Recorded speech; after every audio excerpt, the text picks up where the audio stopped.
Bismillahirrahmanirrahim. Assalamualaikum warahmatullahi wabarakatuh. Apa kabar tak semua ibu-ibu? Alhamdulillah ya. Puji syukur kita panjatkan kehadirat Allah Subhanahu wa taala karena di mana pada kesempatan ini kita masih diberi nikmat kesehatan dan kesempatan untuk berkumpul bersama di tempat ini dalam rangka mengikuti atau mendengarkan konseling dari saya ya Bu ya. Sebelum saya memulai konseling, terlebih dahulu saya akan memperkenalkan diri dulu ya Bu.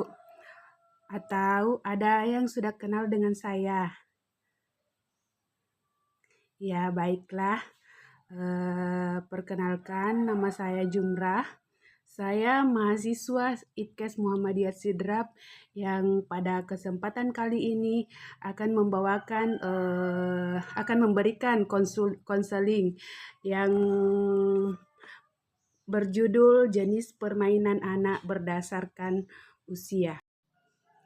Nah, untuk memanfaatkan waktu yang ada, saya mulai saja ya Bu ya.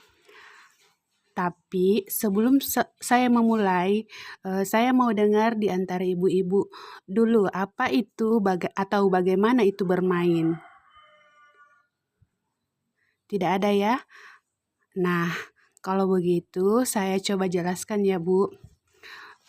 Permainan merupakan bagian penting dalam memberikan stimulus untuk mendukung setiap aspek perkembangan anak yang bukan hanya dapat membuat si kecil gembira, tetapi juga sesuai dengan usia dan tahap perkembangan anak, sehingga stimulus yang didapat si kecil dari permainan tersebut menjadi optimal dan tepat sasaran. Dalam memilih permainan untuk anak, ada hal yang harus diperhatikan, yaitu usia dan jenis permainan, guna mengoptimalkan perkembangan kognitif, fisik, sosial, dan mentalnya. Selain itu, pemilihan bahan, warna, ukuran, dan bentuk mainan yang diberikan agar anak bisa bermain dengan aman.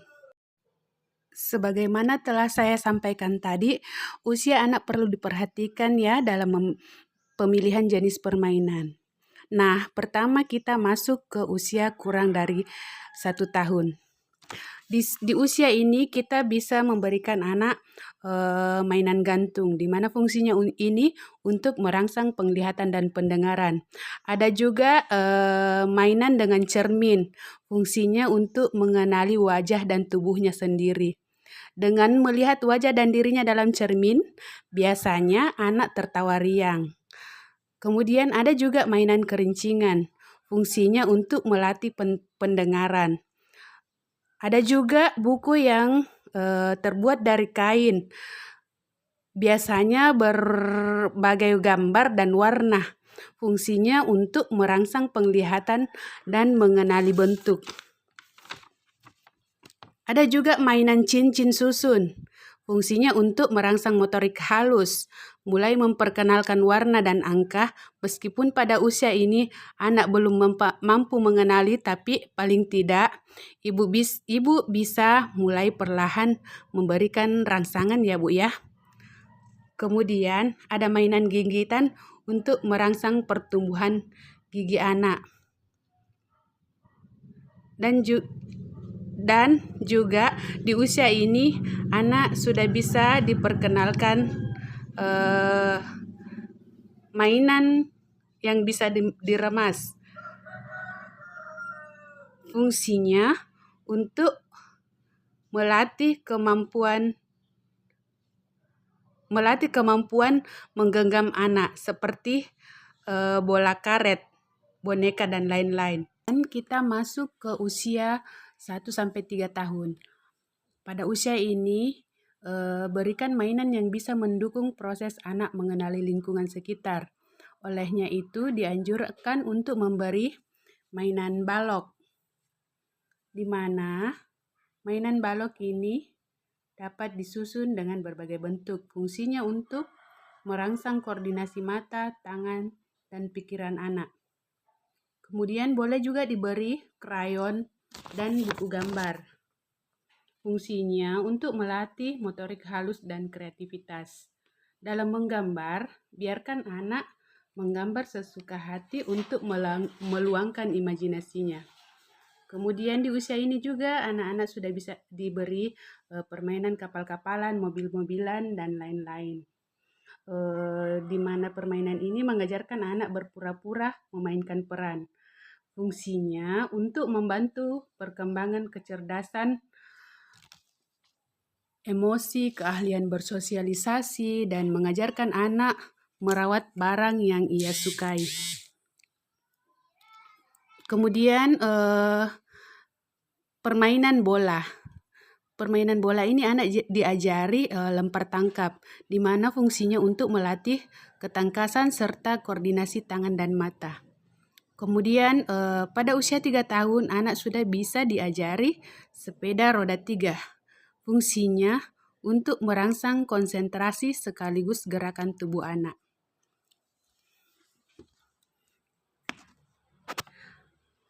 Lanjut, usia 3-5 tahun. Pada usia ini, anak mulai menggunakan mainan yang ada di sekitar untuk tujuan tertentu. Karena pada usia ini imajinasi anak tinggi. Pada usia ini sudah mulai diperkenalkan mainan membangun. Mainan membangun itu membentuk lilin atau tanah liat, merias diri, berpakaian, berdandan, dan lain-lain. Di mana fungsinya di sini untuk melatih keterampilan motorik halus, kreativitas, pemahaman spasial, kecerdasan logis matematis, keterjatan sosial, dan keterampilan fisik. Kemudian ada permainan kostum tertentu. Fungsinya untuk mengenali berbagai jenis profesi seperti dokter, polisi, guru, dan lain. Kemudian pada usia 3-5 tahun ini anak-anak sudah boleh juga diperkenalkan alat musik seperti drum, piano, gitar, dan lain-lain. Di mana fungsinya ini untuk membantu meningkatkan kesehatan mental dan memori anak.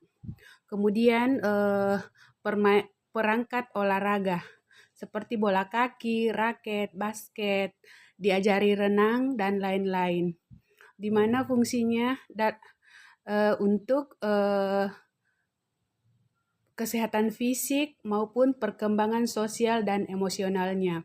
Nah, dalam memilih jenis alat olahraga untuk anak perlu disesuaikan dengan minat dan kemampuan. Dengan kata lain, tidak boleh memaksakan. Dan yang terakhir, usia anak lebih dari 5 tahun. Pada usia ini, pemahaman lingkungan sekitar sudah jauh lebih baik dan anak dalam tahap menguasai keterampilan baru. Di usia lebih dari 5 tahun ini, ibu-ibu sudah boleh memperkenalkan anak bermain sepeda roda 2, di mana fungsinya untuk mendorong kemampuan motorik, koordinasi tubuh, dan keseimbangan. Kemudian bermain kartu atau board game seperti monopoli dan ular tangga. Fungsinya untuk mengajarkan anak tentang strategi, aturan, menanti giliran, bekerja sama, dan bersikap sportif. Kemudian di usia lebih dari 5 tahun ini juga anak sudah bisa diajari set alat sains. Di sini sangat baik, set alat sains ini sangat baik untuk anak yang berminat pada bidang tertentu, di mana fungsinya untuk melatih kemampuan anak menyelesaikan masalah, menciptakan penemuan, dan mengasah imajinasi. Kemudian ada juga bowling. Di sini fungsinya untuk merangsang motorik kasar, kecerdasan, konsentrasi, keterampilan sosial, dan emosional. Kemudian di usia ini sudah boleh juga diajarkan model huruf dan angka. di mana fungsinya untuk mengasah perkembangan otak si kecil untuk mengenali huruf dan angka. Kemudian ada juga Rubik. Rubik itu permainan model segi empat biasa, Bu. Bisa dibentuk-bentuk, dibolak-balik sampai bisa membentuk satu warna. Di sini fungsinya untuk meningkatkan kemampuan berpikir secara strategis dan membuat keputusan yang tepat. Kemudian ada sempoa atau biasa Ibu kenal dengan hitung-hitungan. Fungsinya untuk meningkatkan kemampuan berhitung secara cepat dan tepat, meningkatkan daya tahan anak terhadap tekanan, dan meningkatkan kemampuan menyelesaikan masalah. Dan yang terakhir yaitu bermain komputer dan aplikasi pada gadget atau HP. Dan tentunya ini di bawah pengawasan orang tua. Penggunaan HP atau gadget ini boleh di usia di atas 5 tahun sekitar 1-2 jam per hari di bawah pengawasan ya Bu ya. Kenapa perlu di bawah pengawasan? Tujuannya agar anak tidak bebas nonton video yang tidak senonoh, seperti video pornografi dan video-video kekerasan. Karena ini sangat mempengaruhi perkembangan karakter anak. Sebagaimana dampaknya sudah mulai terlihat dalam kehidupan kita sehari-hari, Bu, terutama dalam keseharian anak-anak remaja kita saat ini. Dan penggunaan anak usia di bawah 5 tahun sebisa mungkin ya Ibu ya dihindari. Karena kita ketahui dampak radiasi HP itu sangat berbahaya. Dan apabila penggunaan pada anak yang belum mampu berbicara dengan fasih dalam waktu yang terus-menerus akan menghambat kemampuan bicara anak.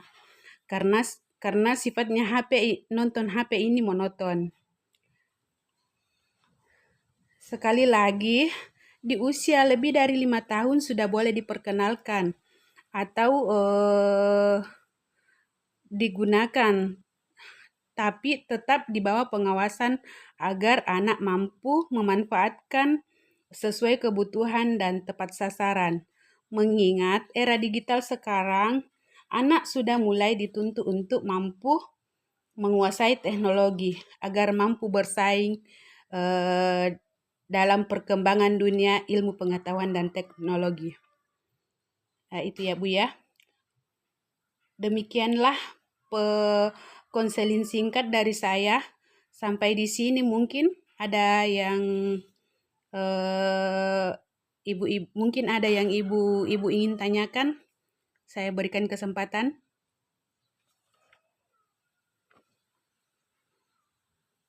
Nah, kalau tidak ada yang mau ditanyakan, saya akhiri konseling saya pada kesempatan ini ya Bu ya, dengan ucapan wabillahi taufiq wal hidayah. Assalamualaikum warahmatullahi wabarakatuh.